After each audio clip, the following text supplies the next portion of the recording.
সালামু আলাইকুম প্রিয় অষ্টম শ্রেণীর শিক্ষার্থী, আশা করি তোমরা সবাই অনেক ভালো আছো। আজকে আমরা তোমাদের চ্যাপ্টার 7 এর সেট অধ্যায় থেকে আমরা পার্ট 10 কিন্তু নিয়েছি। তোমরা যারা দুইটা পার্ট দেখোনি, আমাদের ডেসক্রিপশনে দেওয়া লিংকে অথবা আমাদের পেজে প্লেলিস্ট থেকে তোমরা কিন্তু দেখতে পারবা, ইউটিউব থেকে। তো দেখো আমরা এখন আর এখানে কি করতেছি বলতো, আমরা সেট অধ্যায়ে একদম বেসিক থেকে অ্যাডভান্স পর্যন্ত লাইন বাই লাইন দাগায় কিন্তু পড়তেছি, যে কথায় থেকে এমসিকিউ, কথায় থেকে শর্ট কোশ্চেন, কথায় থেকে তোমার সৃজনশীল আসবে, সেগুলো কিন্তু আমরা পড়াইছি। তোমরা যারা আমাদের বেসিক টু প্রো কোর্সে ভর্তি হতে চাও, তাহলে কিন্তু ডেসক্রিপশনে যোগাযোগ করতে পারো। আমরা বগুড়াতে অফলাইনে পড়াই এবং অনলাইনে সারা বাংলাদেশে আমাদের কিন্তু বেসিক টু প্রো একটা কোর্স আছে, তোমরা ওটা করতে পারো। তো আমাদের ক্লাস কোয়ালিটি কি রকম তোমরা দুই একটা ক্লাস করলে কিন্তু বুঝতে পারবা। তো দেখো আমরা তারই ধারাবাহিকতা আজকে পার্ট 3 নিয়ে আলোচনা করব। তো পার্ট 3 এ আমরা গত পর্বে আমরা কি পড়ছিলাম, সেট কিভাবে প্রকাশ করতে হয় সেগুলো আমরা উদাহরণের মাধ্যমে দেখছি। দুটা পদ্ধতি শিখছি, একটা হলো সেট গঠন পদ্ধতি, তালিকা পদ্ধতি, সেখান থেকে রূপান্তর কিন্তু আমরা গত দুই পর্বে শিখছিলাম। আজকে আমরা দেখো এখানে দাগানি আছে, আমি গত পর্বে কি পড়ছিলাম, আজকে আমরা পড়ব প্রকারভেদ। সেট কত প্রকার, সেট প্রকারভেদ কি কি প্রকার সম্পর্কে তোমাদের ক্লাস 8 এ আছে সেটা আমরা দেখব। এটা কিন্তু 9 এও আমাদের আছে। তো দেখো সর্বপ্রথম সসীম সেট। সসীম মানে কি, যার শেষ আছে, বাংলা কথা মনে রাখবা, যার শেষ আছে তাকে আমরা কি বলে থাকি বলতো, সসীম সেট বলে থাকি। দেখো আমাদের এখানে এ সমান একটা সেট দিছে, দিয়ে কিন্তু আমাদের এখানে ক্লোজ করে দিছে, শেষ আছে। আবার বি সমান একটা সেট দেয়, 5 থেকে শুরু উপাদান 5 10 15 20 হতে হতে 100 পর্যন্ত যায়, কিন্তু শেষ হয়ে গেছে। তো এই ধরনের সেটকে আমরা কি বলবো বলতো, সসীম সেট বলবো। এবার আসো অসীম।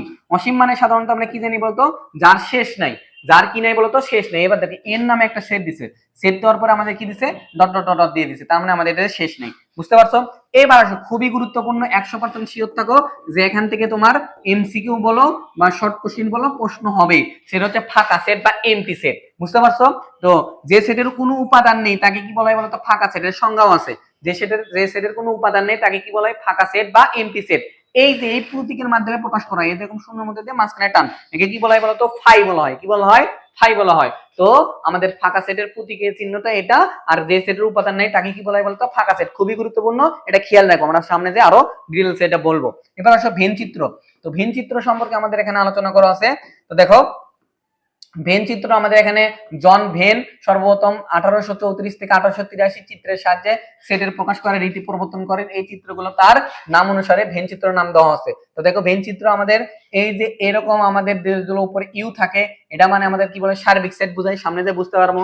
তো দেখো আমাদের এইটার মধ্যে থেকে এই যে ভেন চিত্র, এই যে কমন অংশগুলো আমরা এখানে লিখবো, এই যে এটা আমাদের ভেন চিত্রের মাধ্যমে ব্যবহার করা হয়েছে। মোটামুটি ভেন চিত্র থেকে তুমি সালটা ভালো করে মনে রাখবা, তাহলে কিন্তু হবে কোন বিজ্ঞানী সর্বপ্রথম ইয়ে করছে সেটা মনে রাখবা।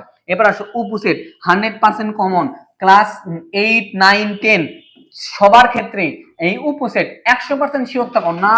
যদি আছে তাহলে চ্যালেঞ্জ করলাম, বাংলাদেশের সবটা স্কুলে যে কোনো পরীক্ষা, টেস্ট বলো, প্রি টেস্ট বলো, ক্লাস টেস্ট বলো, ফাইনাল বলো, বোর্ড পরীক্ষা বলো, জিএসসি বলো, সব পরীক্ষায় আমাদের এই উপসেট থেকে 100 পরীক্ষায় কিন্তু আমাদের এই উপসেট থেকে প্রশ্ন হবে। তো উপসেট চিহ্নের ক্ষেত্রে আমাদের দুইটা জিনিস মাথায় রাখবা, এইরকম একটা চিহ্ন আছে এর নিচে এরকম টান, এই জিনিসটাকে কি বলা হয় বলতো, উপসেট বলা হয়। কি বলা হয়?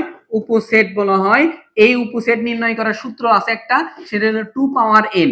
n মানে কি বোঝায় বলতো বাবা, পদ সংখ্যা বোঝায়। কি বলা হয় বলতো, পদ সংখ্যা বোঝায়। তো এইটা যদি জানো তুমি 100% শিওর থাকো, 2 মার্ক তুমি কমন পাছো। তো কিভাবে বুঝবা? আর এরকম একটা টান আছে, এরকম আছে নিচে তুল, এই উল্টা দিকে ইউ দিয়ে একটা টান দেয়, একে বলা হয় খালি উপসেট।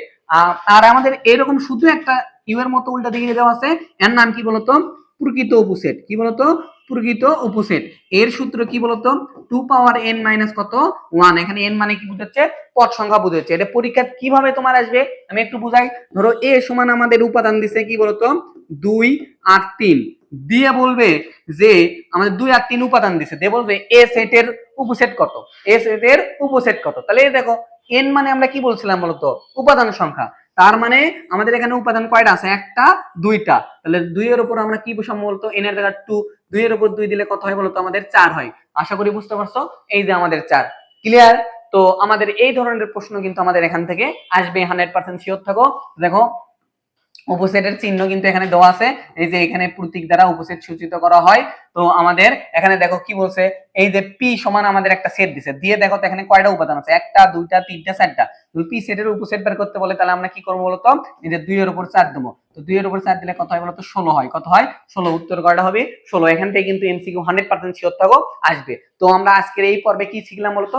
সেটের প্রকারভেদের মধ্যে থেকে আমরা কি কি শিখছি দেখো, একটু যদি আমরা উপর দিকে যাই, সেটের প্রকারভেদের মধ্যে থেকে আমরা শিখছি হচ্ছে যে সসীম সেট কি জিনিস, যার শেষ আছে, আর অসীম সেট কি জিনিস, যার শেষ নেই। তারপরে খুবই গুরুত্বপূর্ণ একটা আমরা প্রকারভেদ শিখছি, সেটা হচ্ছে যে ফাঁকা সেট বা এম সেট 100% শিওর থাকো, এখান থেকে এমসিকিউ শর্ট কোশ্চেন আসবে। তো ফাঁকা সেটকে আমরা এই ফাই চিহ্ন দ্বারা প্রতীকের মাধ্যমে চিহ্নিত করতে পারি।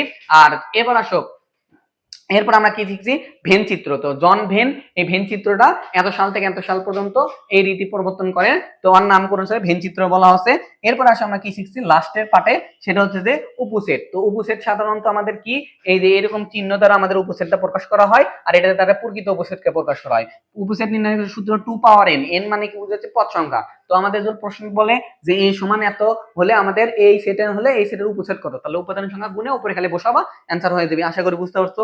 তো আমাদের সবটা ক্লাস কিন্তু এরকম বেসিক থেকে অ্যাডভান্স পর্যন্তই হবে আশা করি। তো তোমরা আমাদের চ্যানেলের পাশে থাকবা, এবং তোমরা তোমাদের যে কাজগুলো আমরা দেই সেটা কিন্তু অবশ্যই বাসায় কমপ্লিট করে কমেন্টে জানাবা।